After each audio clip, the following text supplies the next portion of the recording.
I think there were too many national bodies in relation to policing. It was a cluttered landscape, and that's why we have said we want to phase out the MPIA and distribute its functions to other bodies. That, amongst other reasons.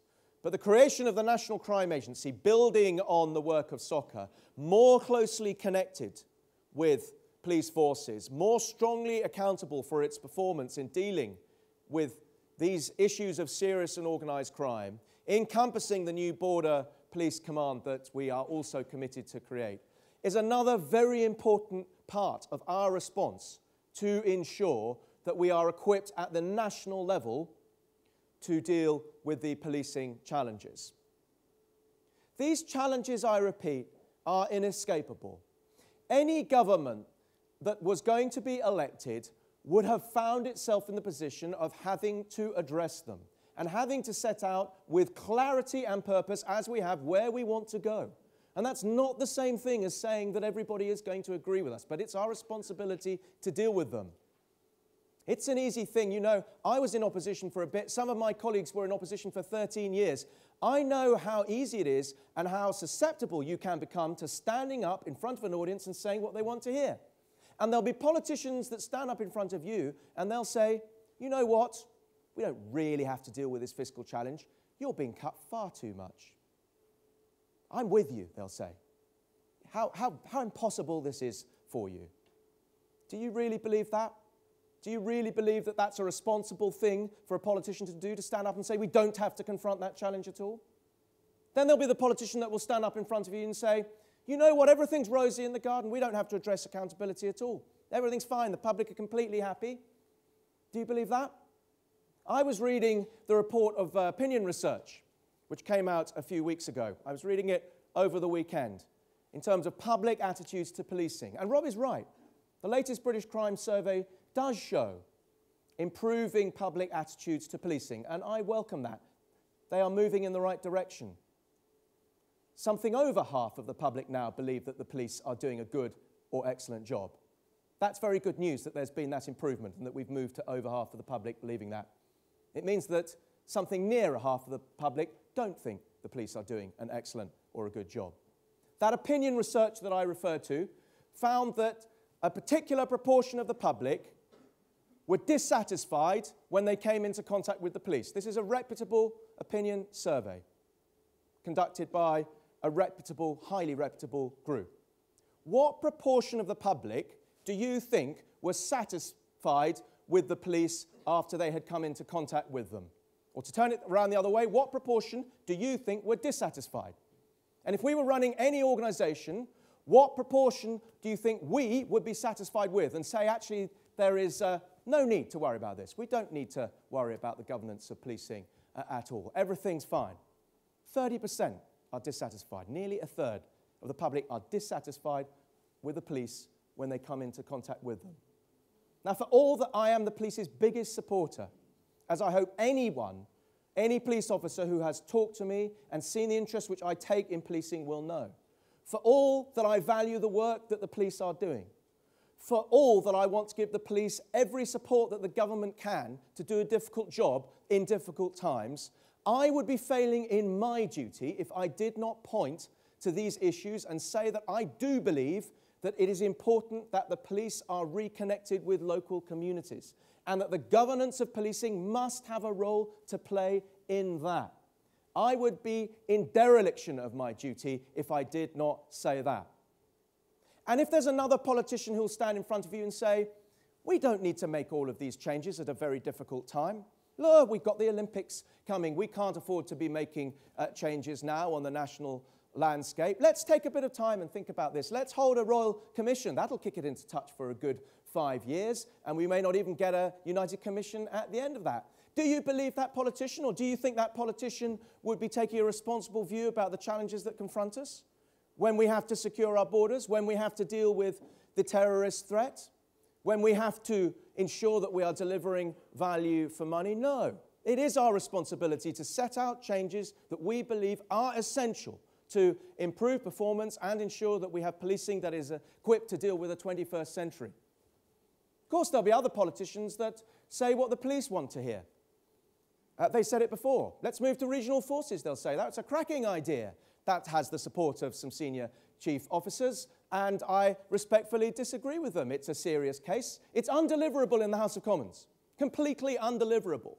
But there'll be some politician that will stand up and say that as well because they think that that is going to be popular with the police. I'm not here to say things that I think will necessarily be popular. I am here to say things because I believe they are right and that we are doing the right thing that will ensure that policing is equipped to deal with these challenges as the tectonic plates shift.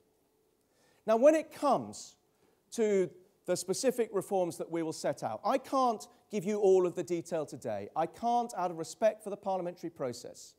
These things have to be agreed by my colleagues, and then they have to be introduced in Parliament in the proper way. In private, I've been having what I consider to be remarkably open conversations with you about the detail. We have been consulting, and that's the way I like to do business. I prefer to have a sensible conversation with all of you about that. And when you have points to put to me now, I will listen to them, and we will pay attention to sensible views about how we can make these reforms work. But I want to just set out a couple of points to emphasize the architecture of what we are trying to do. The single point of accountability will be the Police and Crime Commissioner. That is the purpose of the whole reform. That, it seems to me, is the force of what we have delivered, or has been delivered, in London. And it's very popular, by the way. And that is going to be the model that we want to proceed with. We do not want, by stealth, let alone by design, to move to a position where authorities are recreated around the single point of accountability. But we do want to ensure that the great experience of councillors is given a place. And we also want to ensure that local authorities, too, have a place in these overall governance arrangements. And that's why, as the first and important concession, which I made to those of you who were saying that we needed to attend to those issues, was the introduction of police and crime panels. And you will see when we publish our proposals that we have further strengthened what I think is the important role of police and crime panels in holding the Commissioner to account and ensuring that there is a voice for local authorities, a voice that will extend to all local authorities in the area of the police force. So it's important to understand that the panel is not there to hold the force to account. It's there to act as an important check and balance and as a resource for the Police and Crime Commissioner. And we have attempted to understand those issues that have been put to us about the panels and to listen to your views about the way in which this is going to operate. I'll leave further discussion about the detail of this policy to when we have the question and answer session. But I want to end by saying a couple more things about the imperative of the next few months and years. You see, I think Rob is wise, while I fully respect him setting out that the APA does not agree with the policy that we are proposing in relation to elected police commissioners. And I would hardly expect you to stand up and say you do agree with your own abolition. I fully respect that that is your position. But he also has been attempting to engage at the official level and with us in the discussion about how we're going to get this right in future. And I invite you to engage at that level, not in campaigning, not in shouting, but actually in discussion with us about how we can get this right. Because I think that will be welcome to us, the government, and it will be welcome to the legislature as well as we attempt to get this policy right. But at the local level, you as authorities have two significant challenges over the next few months. Challenges which Rob referred to. Ensuring this drive for value for money. It is essential that we support police forces, both nationally and locally, to drive savings so that we can do everything possible to protect frontline services. We believe that the settlement that we've arrived at will enable forces to do that, and that it is not necessary for there to be a loss of efficiency and effectiveness in the force or a loss in that crucial visibility and availability of policing which the public so much values. Up and down the country, there are forces where chiefs and their authorities are publicly committing to maintain neighbourhood policing, to maintain the level of visibility. And if your force isn't, then ask them why not. I know that different forces will find themselves in slightly different fiscal positions. I understand the scale of this challenge, but my determination from the centre is to do everything I can to help forces drive those savings, to drive collaboration, to drive back office savings, to be actually quite tough about procurement where we need to do it together. And I believe that must be the focus of police authorities now too. The value for money agenda is not an optional extra. It is absolutely essential. And we must work together to help forces to secure it. We understand and accept the overall impact on workforces, but all of us know that the test of efficiency and effectiveness is actually what officers are doing. I must play my part in debureaucratizing, in releasing officer time, in scrapping forms, and in assisting this drive for value. So must you at the local level. We cannot, any of us, take our eye off that particular ball. So that's my first plea, is that we should attend to that over the next few months. And the second is that whether or not you agree with this reform, I believe that authorities will have an incredibly important role in helping to ensure that forces remain stable and that the governance remains stable through transition. Now, I don't accept the argument that simply because there are big challenges in 2012 with the Olympics and so on, this is a reason for delay. We can always find reasons to delay anything, but I actually think the imperatives that I described means that we've got to get on with reform. But I do think that sensible transition will be very important. And I want to work with you in ensuring that we move towards a transition that will ensure that the public don't feel that there is any loss in performance of their police force as a consequence. And I do not see why there needs to be.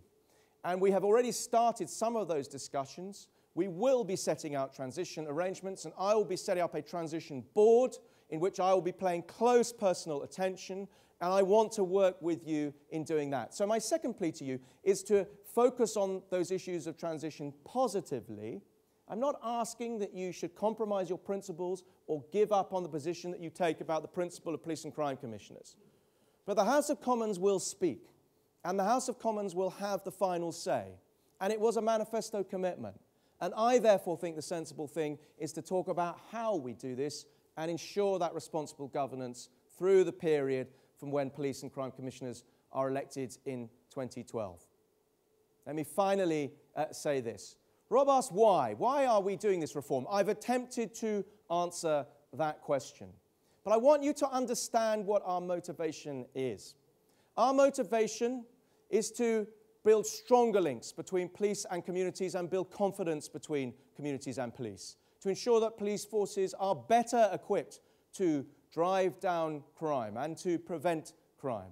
Our motivation is to give more space for local decision-making, to respect and trust professionals, and give them the power and equipment to get on with the job. Our motivation is to ensure that we have a stronger response at the national level and at the level where issues cross force borders, so that we have a better response to the growing challenges of things like serious and organised crime. Our motivation is to improve policing in the 21st century when the challenges have never been greater. You might disagree with the particular policy proposals that we've announced, but do not doubt our motivation. It is to improve policing. It is to ensure that that Bobby on the beat, that officer on the ground, that local commander, that chief constable is better able to deal with the challenges that confront them in the future. Governance is a really important part of that. Governance is about that link between the police and the people. It's about whether a crucial public service is held properly to account, which means being held constructively to account. None of these decisions, in my view, can be avoided. And it is our responsibility as the government to take them and to drive them forward. Thank you.